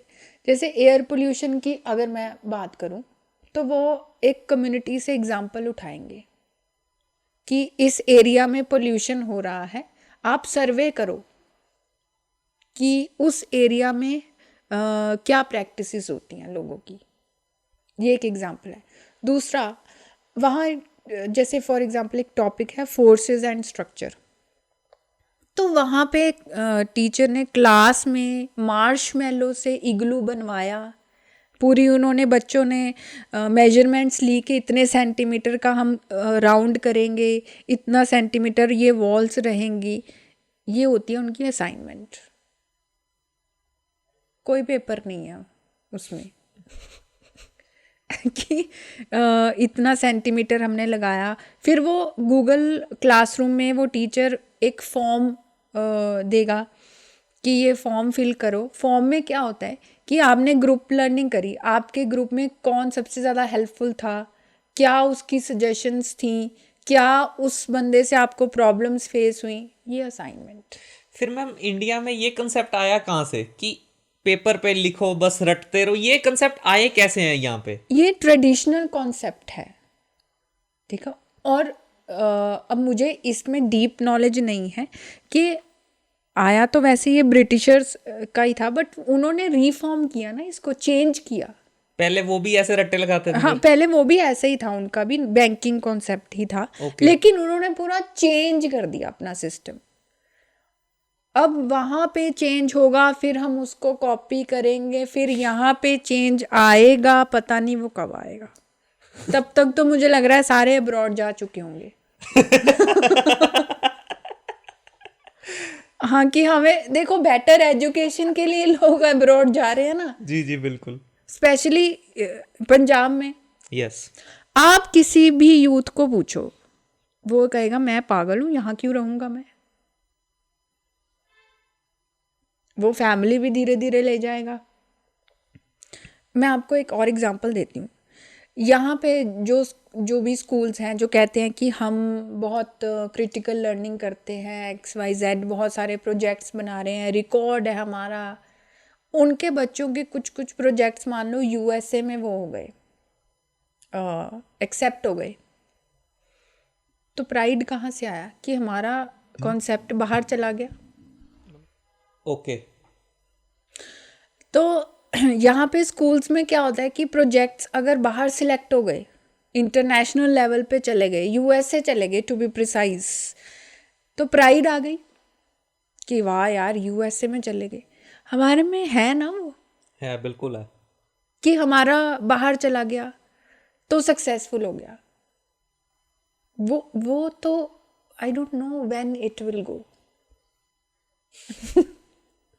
मेरे हिसाब से आने वाले 100 सालों में तो नहीं होने आई वाला। डोंट नो, मतलब हम लोग अभी भी वही हैं कि जो बाहर चला गया वो सक्सेसफुल है। और उसका कारण भी है क्योंकि उनका सिस्टम अच्छा है।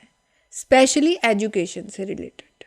आई एम नॉट सेइंग वहाँ पे कोई प्रॉब्लम्स नहीं है, वहाँ पे भी बहुत सारे फ्लॉज हैं, लेकिन अगर हम इस पर्टिकुलर टॉपिक पे बात करें तो हमें सबको पता है कि उनका सिस्टम इस पर्टिकुलर टॉपिक पे ज़्यादा बेटर है। And there is no harm in learning. अच्छा, ये भी हमारे सिस्टम में दिक्कत है, ये सीखना चाहता ही नहीं है। हाँ, नहीं नहीं नहीं, हमें आता ही नहीं है सीखना। अच्छा, सीखना चाहता है लेकिन आता नहीं है सीखना। हमें आता ही नहीं, अगर हमें आता होता तो बात ही क्या थी। ओके। मतलब I am not saying India is not changing, India is definitely changing, लेकिन it is changing very slowly. नहीं मैम, अब मैं आपको एक चीज़ बताना चाहता हूँ। जैसे कहा जाता है, ये पोस्ट एक आई थी मेरे पास और ये काफ़ी लोगों ने एग्री भी किया है कि जैसे क्लासरूम 100 साल पहले थे ना इंडिया के, आज भी वैसे ही है। दीवार पे एक ब्लैक बोर्ड लटका होता है और बस चौक से उसी पे पढ़ा रहे हैं। ये ट्रू है, ये फैक्ट है। यहाँ पे तो वहाँ पे कैसे होते हैं क्लासरूम्स? वहाँ पे स्क्रीन लगी होती है क्लासेस में। अगर किसी ने वीडियोस दिखानी है या फिर कुछ ऑनलाइन असाइनमेंट्स करनी है, और मोर ओवर वहाँ पे हर बच्चे के पास एक क्रोम बुक होती है। ओके। नोटबुक्स नहीं होती वहाँ पे? बहुत कम, बहुत कम। बहुत कम। अगर प्रैक्टिस करना है, कुछ मैथ्स का कुछ रिलेटेड हो तो वो होता है, लेकिन क्रोम बुक्स होती है उनके पास। और क्रोम बुक्स का जो एक्सेस है वो टीचर के लैपटॉप से होता है। वो ओके। हर बच्चे की स्क्रीन देख सकता है ओके। कि बच्चा स्क्रीन पे अपनी क्या कर रहा है। और अगर बच्चा कुछ गेम खेलने लग गया फॉर एग्जांपल, तो वो उसको आउट कर देते हैं, उसकी लॉक हो जाएगी क्रोम बुक। ओके। तो एक सिस्टम बनाया ना उन्होंने। पहले देखो फ्लॉ देखा उन्होंने कि इसका फ्लॉज क्या हो सकते हैं, कि बच्चा चलो गेम भी खेल सकता है या कुछ और सर्च कर सकता है जो स्कूल में नहीं है अलाउड। तो उसका सॉल्यूशन क्या है, एक सॉफ्टवेयर बनाया जिसमें हर बच्चे की स्क्रीन टीचर को विजिबल है, और टीचर को ये दिया एक्सेस कि वो बच्चे की लॉक कर सकती है स्क्रीन। हम्म। हाँ, तो ये एक सिस्टम बनाया ना उन्होंने। तो आई don't know when it will happen here, I don't no. अभी भी वो ट्रेडिशनल मेथड है, टीचर ने क्लास में लिख दिया, बोर्ड पे लिख दिया, बच्चों ने वो नोट कर लिया, आधे बच्चों ने कर लिया, आधे बच्चों ने नहीं किया। उनको पता है कि हम व्हाट्सएप पे ग्रुप बनाया हुआ हमने, उसमें बोलेंगे तो वो कोई ना कोई बच्चा तो नोट्स भेज ही देगा और हम उसको कॉपी कर लेंगे, और हमारे 20 में से 18 तो लग ही जाएंगे। अच्छा मैम, ये जो मार्किंग सिस्टम है, मार्क्स का सिस्टम है, ये आपके हिसाब से सही है? मैं तो बिल्कुल डिसएग्री कर रही हूँ इससे कि ये देखो हमारे में ना 2 असेसमेंट्स होती हैं टीचिंग में, फॉर्मेटिव और समेटिव। फॉर्मेटिव में क्या होता है कि आप रेगुलरली मतलब बच्चों को असेस कर रहे हो। मैम आप एक बार ना मेरा क्वेश्चन पूरा सुन लेते। हाँ। मार्किंग सिस्टम तो मैम बाहर भी यूज होता ही है, ग्रेड हाँ। ग्रेड मार्किंग होती हाँ है। हाँ हाँ तो सही सही गलत है? हाँ, मैं उसी पे आ रही हूँ। देखो ओके। फॉर्मेटिव असेसमेंट है। फॉर्मेटिव असेसमेंट मतलब आप 2 महीने बाद टेस्ट कर रहे हो किसी को इंडिया के हिसाब से, ठीक है। समेटिव मतलब जो साल के बाद आपके पेपर्स होते हैं, जैसे मार्च अप्रैल में यहाँ पे होते हैं, मार्च में होते हैं, उनका क्या है, उनका भी फॉर्मेटिव समेटिव है, लेकिन उनका ऑन गोइंग फॉर्मेटिव है। यही मैं आपको कह रही थी कि हर प्रोजेक्ट, हर असाइनमेंट, हर चीज़ जो भी क्लास में हुई है वो असेस होती है। ओके। यहाँ पे नहीं होता। यहाँ पे बच्चों ने नॉलेज दी, टेस्ट लेते हैं बच्चों के यहाँ पे, जिसको वो ऑन गोइंग फॉर्मेटिव बोलते हैं। आई डोंट नो व्हाई, बट वो ऑन गोइंग फॉर्मेटिव इसको बोलते हैं कि 2 हफ्ते में एक बारी टेस्ट लेना ही लेना है। जैसे हैव टूज के पूरा टेस्ट स्केड्यूल बनता है कि इस सब्जेक्ट का टेस्ट इधर होगा, वो टेस्ट से टेस्ट मार्क होगा, अगेन उसमें नॉलेज ही टेस्ट हो रही है बच्चों की, तो उसके मार्क्स लगते नहीं हैं। वैसे मैं बता रही हूँ आपको, उसको उसका कोई रेलेवेंस नहीं है। एंड में बच्चा समेटिव असेसमेंट जो होती है ना, एंड में जो मार्च में, उससे बच्चा पास है कि फेल है बाकी जो पूरा साल उसने क्लास में किया, उसका वो नोटबुक टेस्टिंग हो जाती है कि नोटबुक में कितनी उसने नॉलेज लिखी है। कि आपको याद है या नहीं जो आपने पढ़ा है। हाँ ये यहाँ पे ग्रेडिंग ऐसे होती है। मतलब आप ये हिसाब लगाओ कि मैं साल 365 डेज है, कोई कम टाइम नहीं होता। एक साल में कितना कुछ किया होगा बच्चे ने, ठीक है, उसका कुछ नहीं है। कितने उसने टेस्ट दिए होंगे, कितना प्रोजेक्ट किया होगा, कुछ नहीं है। एंड में जो उसने पेपर दिए वो मायने रखते हैं। फिर हम कहते हैं उनको, बच्चों को कि आपके पास और एक चांस है अगर फेल हो जाए। नहीं, जैसे फॉर एग्जांपल हमने अप्रैल में यहाँ पे सेशन स्टार्ट होता है, तो मई के एंड में पेपर हो जाते हैं जनरली। कुछ स्कूल्स में जुलाई में होते हैं, बट जनरली मई के एंड में होते हैं।